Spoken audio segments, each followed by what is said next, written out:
प्रिय विद्यार्थियों, मैं प्रोफेसर पूरनमल मीना से आचार्य हिंदी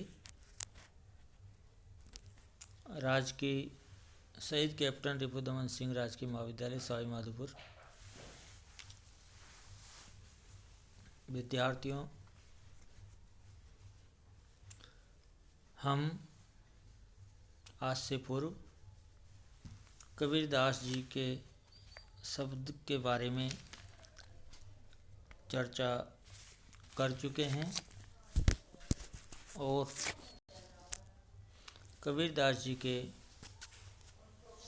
शब्द के पदांशों के बारे में जो शेष बचे हैं उनके बारे में आज हम चर्चा करेंगे। जैसा कि कहा गया है कबीरदास द्वारा, हिंदू कहे मोहि राम प्यारा, तुर्क कहे रही माना, आपस में दो लड़ लड़ मुए, मर्म न काहूँ जाना। घर घर मंत्र देत फिरत है, महिमा के अभिमाना, गुरु के सहित शिष्य सब बूढ़े, अंत काल पछताना, कहे कबीर सुनो हो संतो, ई सब मर्म भर्म भुलाना, भ्रमित हो जाना।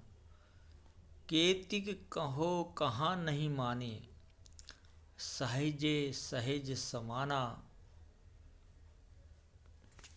कबीरदास इस पद्यांश के माध्यम से जो धार्मिक आडंबर करते हैं, जो धर्म के नाम पर विभिन्न प्रकार का ढोंग रचते हैं, ऐसे व्यक्तियों पर कबीरदास उन्हें फटकार लगाता है और कहता है, सरल मार्ग से ईश्वर को प्राप्त किया जा सकता है। कबीर का जो दर्शन है वो इसी बात को हमें आत्मसात करता है और इसी के बारे में हमें सावचेत भी करता है। कबीरदास जी कहते हैं, हिंदू कहे मोहि राम प्यारा, तुर्क कहे रही माना। हमारे हिंदू राम को अपना प्रिय मानते हैं, तो तुर्क जो होते हैं, जिसके बारे में मुसलमान के बारे में कहा गया है, वो रहीम को अपना गुरु मानते हैं,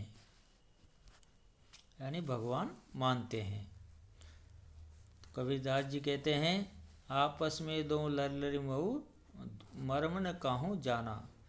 कबीरदास जी कहते हैं कि आपस में दोनों इस बात को लेकर के लड़ते हैं, झगड़ते हैं और आपस में मर जाते हैं, किंतु वास्तविक रहस्य जो होता है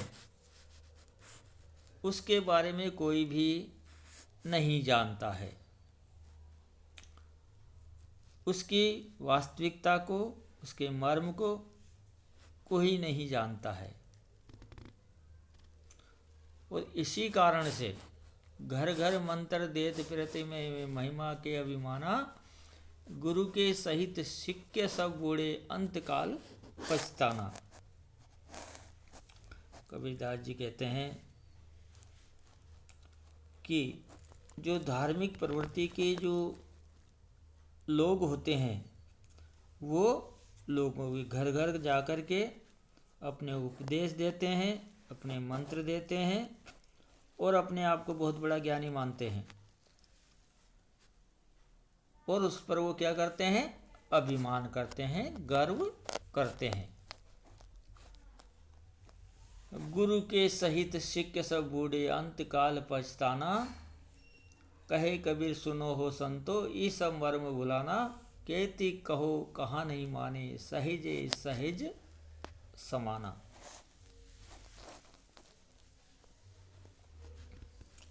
ऐसे लोग स्वयं को क्या मानते हैं? बहुत ही बड़े विद्वान, गौरवशाली, महिमाशाली, जो अपने आप को अभिमानी मानते हैं। कबीरदास जी आगे कहते हैं कि जो गुरु होता है उनके साथ शिष्य भी उसी स्वरूप में चलते हैं। वो भी धर्म के वास्तविक अर्थ को नहीं जान पाते हैं, वास्तविक मर्म को नहीं पहचान पाते हैं, और उनके कारण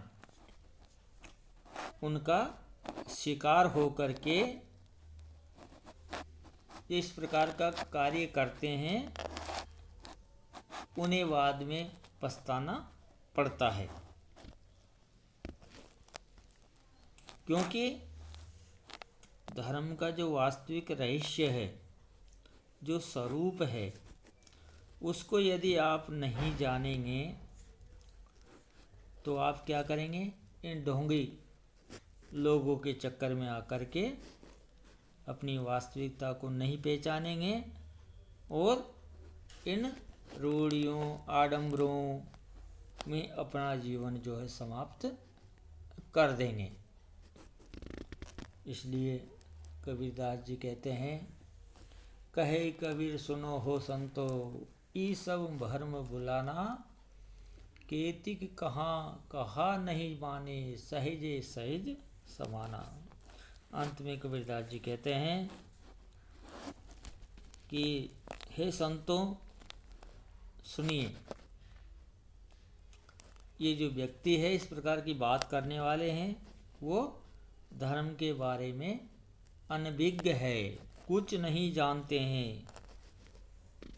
मैं और कबीरदास जी यहाँ तक कह देते हैं कि मैं इतने ये जो लोग हैं इस प्रकार प्रवृत्ति के, उनको कितना ही समझाने का प्रयास करूं, किंतु वो नहीं समझेंगे। और कबीरदास जी यही कहते हैं कि इन्हें कितने ही प्रकार से समझाने का प्रयास करें, लेकिन वो नहीं मानते हैं। वो आडंबरों में रहित होते हैं और उन्हीं के द्वारा ईश्वर को प्राप्त करने का प्रयास वो करते हैं, किंतु ये गलत है। क्योंकि ईश्वर को प्राप्त करने का जो रास्ता है, मार्ग है, बहुत ही सहज है, सरल है। उसको उसी स्वरूप में प्राप्त किया जा सकता है। तो कबीरदास ने ऐसे लोगों को समझाने का प्रयास किया है और उसी को यहाँ पे चित्रित करने का प्रयास किया है। अगला जो पद्यांश है कबीरदास जो द्वारा, हम तो एक एक करी जाना, दोई कहे तिन ही को दो जुग, जिन नाहिन पहचाना। एके पवन एक ही पानी, एके ज्योति समाना। एक एक खाक गड़े सब भांडे, एक एक कोरा साना। जैसे बाड़ी काष्ठ के ही काटे, अगति न काटे कोई। सब घटी अंतरी तू ही व्यापक, धरे स्वरूपे सोई। माया देख के जगत लुभाना, काहे रे नर गरवाना। निर्भय भया कछु नहीं व्यापे, कहे कबीर दीवाना। कबीरदास जी केवल ब्रह्म के एक स्वरूप को मानते हैं, उसके अलावा किसी को भी नहीं मानते हैं। और सबको इस बात के लिए सावधान भी करते हैं कि आपको इस रहस्य को जानने की आवश्यकता है। इसी कारण से कबीर ने इस पद्यांश के माध्यम से, विभिन्न तर्कों के माध्यम से हमें समझाने का प्रयास भी किया है। कबीरदास जी क्या कहते हैं कि मैंने भली भांति सभी प्रकार से इसे समझा है, जाना है, और यही अंत में क्या जाना है, हम तो एक ही करी जाना, दो ही करी तीनों को, दो जग जिन नाहिन पहचाना, कि जो ब्रह्मा है वो एक है, सभी में एक ही तत्व विद्यमान है। और कबीरदास जी आगे कहते हैं कि जो व्यक्ति कहते हैं कि नहीं दो ब्रह्मा हैं, ऐसा नहीं है, वो द्वैतवाद की बात करते हैं। वो सांसारिक चीज़ों को दो स्वरूप में बांटना चाहते हैं, किंतु उन्हें वास्तविक ज्ञान नहीं है, क्योंकि ब्रह्म और जीव अलग अलग नहीं हो सकते, उन्हें एक ही रूप में पहचानना होगा। क्योंकि पवन एक है, जल एक है, और संपूर्ण संसार में एक ही ज्योति है, प्रकाश है, और उस जगत का संचालन करने वाला एक है। और कबीरदास जी कहते हैं सब घटी अंतर तू ही व्यापक, जैसे बाड़ी काट ही काटे अगति न काटे कोई, सब घड़ी अंतर तू ही व्यापक धरे स्वरूप मोहि। कबीरदास जी कहते हैं कि जिस प्रकार से हम विभिन्न गणों को विभिन्न प्रकार से घड़ते हैं, उनका स्वरूप तराशते हैं, किंतु वो किससे बने हुए हैं, केवल माटी से, एक ही चीज़ से। और उसको बनाने वाला कौन है, कुम्हार, जो एक ही होता है। तो कबीरदास जी यहाँ आगे भी कहते हैं कि जो इस प्रकार जो बढ़ई जिसको कहते हैं हम, लकड़ी वाला, जो उसको कटिंग कर करके उसको सुशोभित करता है, किंतु लकड़ी वाला जो बढ़ई है वो क्या अग्नि को समाप्त कर सकता है, नहीं कर सकता। किंतु उसे ऐसा लगता है कि इसको काटने से अग्नि भी समाप्त हो सकती है, किंतु नहीं। इसी प्रकार से शरीर का जो स्वरूप है वो भी परिवर्तित होता रहता है, क्योंकि हमारा शरीर कैसा है, नाशवान है, किंतु हमारा जो जीव है, आत्मा है, वो कैसी है, परिवर्तनशील होती है। और कबीरदास जी अंत में यहाँ तक कह देते हैं सब घटे अंतर तू ही व्यापक धरे स्वरूप सोई, माया देख के जगत लुभाना काहे रे नर गरवाना, निर्भय भया कछु नहीं व्यापे कहे कबीर दीवाना। आत्मी कबीरदास जी कहते हैं कि सभी के मन में ईश्वर विद्यमान है, हो सकता है उसके प्रकार हो, स्वरूप हो, अनेक प्रकार के स्वरूप को धारण कर रखता है, और माया के जो प्रभाव के कारण जो हमारा जीव है इस संसार में परिवर्तन देख करके क्या हो जाता है, मोहित हो जाता है, मोहग्रस्त हो जाता है। और जो संसार की नश्वरता है, शरीर है, और धन दौलत जिस पर हम गर्व करते हैं, उस पर वो कहता है कबीर, इस पर आप व्यर्थ ही घमंड करते हैं। अंत में कबीरदास जी कहते हैं कि जो व्यक्ति ईश्वर के प्रति,